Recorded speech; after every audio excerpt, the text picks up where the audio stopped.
London आगमन। William Shakespeare के London पहुंचने का प्रसंग बड़ा रोमांचकारी है। वे ऑक्सफोर्ड और हाई वाई के रास्ते पैदल ही थके हारे सन 1586 में लंदन पहुंच गए।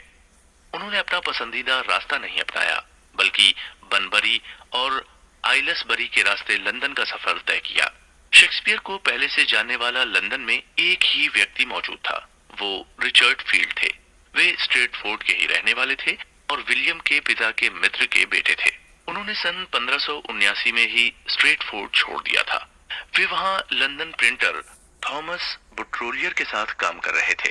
कुछ लोगों का कहना है कि विलियम शेक्सपियर ने कुछ दिनों तक प्रिंटिंग कंपनी में काम किया था। पारंपरिक रूप और सामान्य रीति से लंदन में दो तरह के थिएटर होते थे। उनमें से एक पर्दे वाला मंच होता था। जब विलियम लंदन आए थे, उन दिनों इसी प्रकार का थिएटर होता था। कहा जाता है कि विलियम शेक्सपियर थिएटर की दुनिया में नाटककार के रूप में नहीं, बल्कि कलाकार के रूप में आए थे। वे पहले एक कलाकार थे। इस बात की पुष्टि इससे भी होती है कि उनकी मृत्यु के 400 साल बाद भी उनके नाटकों को खेला जाता है।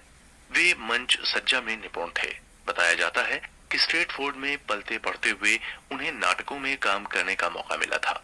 वहां भी नाटक मंडली स्ट्रेटफोर्ड और आसपास के इलाके में घूम घूम कर नाटक करती थी। उन्हीं दिनों जब मिडलैंड में नाटक कंपनियां घूम घूम कर नाटक किया करती थीं, शेक्सपियर भी उनमें हिस्सा लेते थे। इसके साथ ही थिएटर की दुनिया से उन्हें मोह हो गया था। विद्वानों का मानना है कि शेक्सपियर जब लंदन गए तो सबसे पहले एक पर्यटन कंपनी से जुड़े। हालांकि उनके जमाने में थिएटर में एक्टर बनना कठिन काम नहीं था।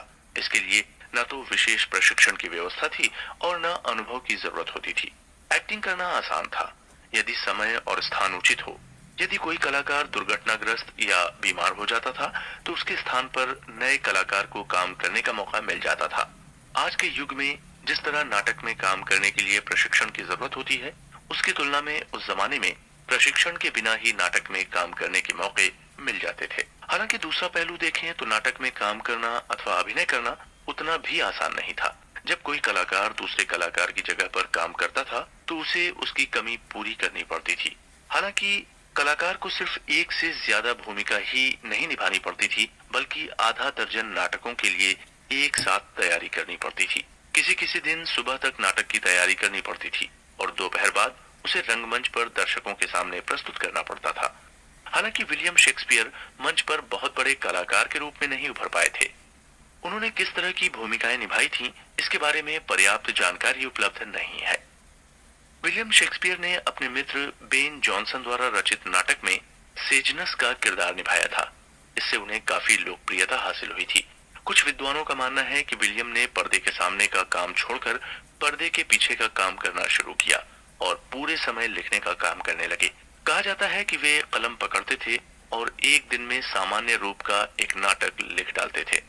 एलिजाबेथ कालीन दर्शकगण उनके लिखे नाटक देखकर काफी प्रशंसा करते थे।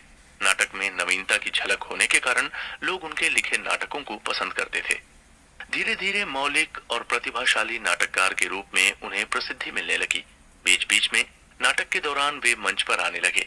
विद्वान मानते हैं कि अपने नाटक में बीच बीच में मंच पर आकर वे चार चांद लगा देते थे।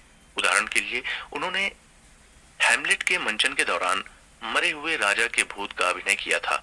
उसमें उन्होंने गायन मंडली के माध्यम से एक दृश्य प्रस्तुत किया था। इस तरह नाटक की प्रस्तुति में अपनी ओर से वे कुछ न कुछ जोड़कर उसे आकर्षक बना देते थे। नाटक कंपनियों में विलियम शेक्सपियर को जल्दी जल्दी काम मिलने लगा। सन 1587 में लंदन में उन्हें दो नाटक कंपनियों में काम मिला। एक कंपनी में काम के सिलसिले में उन्हें स्ट्रेटफोर्ड जाने का मौका मिला। उनके जानकारों ने सोचा कि वे काम की तलाश में स्ट्रेटफोर्ड लौट आए हैं। उनके मित्रों ने उन्हें कहा था कि इधर उधर भटकने वाले युवा कलाकारों की हालत उन दिनों ठीक नहीं थी। उनके बारे में भी यही सोचा जा रहा था कि वे लंदन के थिएटर से काम की तलाश में स्ट्रेटफोर्ड में भटकने के लिए आ गए थे। बाद में विलियम ने स्ट्रेटफोर्ड इलाके के कई युवाओं को थिएटर में काम दिलाया था। लंदन में शेक्सपियर ने जेम्स बर्वेज की शोरडिच स्थित नाटक कंपनी में काम किया था। जेम्स बर्वेज महान कलाकार रिचर्ड बर्वेज के पिता थे। उन्होंने नगर की सीमा से बाहर फिंसबरी फील्ड में सन 1576 में थिएटर की स्थापना की थी। लंदन में शेक्सपियर थिएटर के पास ही रहते थे। न तो आज की तरह उस जमाने में दृश्य और सज्जा व पोशाक होते थे और न ही महिलाएं अभिनय करती थीं। सन 1560 के आसपास महिलाओं की भूमिकाएं पुरुष अथवा बच्चे निभाते थे। इसलिए उन दिनों नाटक में दर्शकों को बांधे रखना आज के मुकाबले कठिन था। एलिजाबेथ युगीन नाटकों का व्यावसायिक सफलता हासिल करना आसान नहीं था। उन दिनों कलाकार घूम घूम कर नाटक करते थे। ग्रीष्म और पतझड़ के मौसम में राज्य में घूम घूम कर नाटक करने का प्रचलन था। सन 1530 और सन 1630 के बीच लंदन के रंगकर्मी Denmark, Germany, Austria, Holland, France आदि देशों में नाटक करने जाते थे। शेक्सपियर के युग में विदेशों में नाटक करने का प्रचलन था। विदेशों में नाटक करने वालों का बड़ा सम्मान था। विदेशों में होने वाले मंचन में कम संख्या में कलाकार हिस्सा लेते थे। विलियम शेक्सपियर का नाम उन कलाकारों की सूची में शामिल नहीं था। फिर भी यह सच है कि विलियम शेक्सपियर विदेश दौरे के लिए इच्छुक थे। नाटक से जुड़े कार्य। विलियम शेक्सपियर के नाटक संबंधी कार्य मुख्य रूप से 2 दशक 1591 से 1611 तक चले और ये उनकी उम्र के लगभग 27 से 47 वर्ष का समय था। वे इन 30 वर्षों के दौरान औसतन सालाना 2 नाटक करते थे।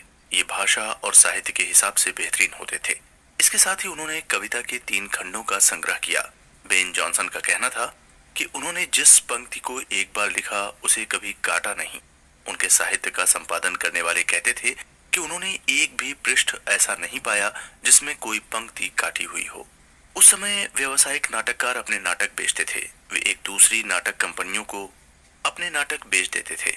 थिएटर के मैनेजर उस नाटक को एक दूसरे में बांट लेते थे। इसके लिए कोई कानूनी प्रतिबंध नहीं था। शेक्सपियर नाटक के लिए जिस दृश्य को लिखते थे वो मैनेजर की संपत्ति हो जाती थी।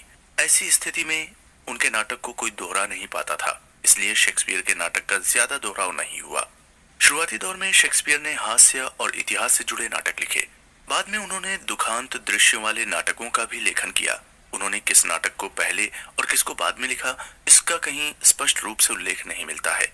उनके लिखे गए नाटकों के बारे में सिर्फ अनुमान लगाया जाता है। कुछ मामलों में बाहरी साक्ष्यों के कुछ प्रमाण मिले हैं। प्रकाशन की तिथि से ही उनकी रचना की तिथि का अनुमान लगाया जा सकता है। 37 में से केवल 16 नाटकों को ही उनके जीवन रहने के दौरान प्रकाशित किया गया। शुरुआती दौर में उनके नाटक हास्य अथवा दुखांत दृश्यों पर आधारित होते थे।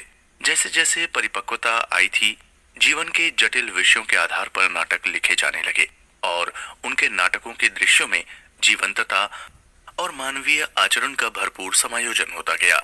उनके नाटकों में हास्य और करुण रस का मिश्रण होने लगा और उनकी पहचान मंझे हुए नाटककार के रूप में कायम होती गई। लफ्ज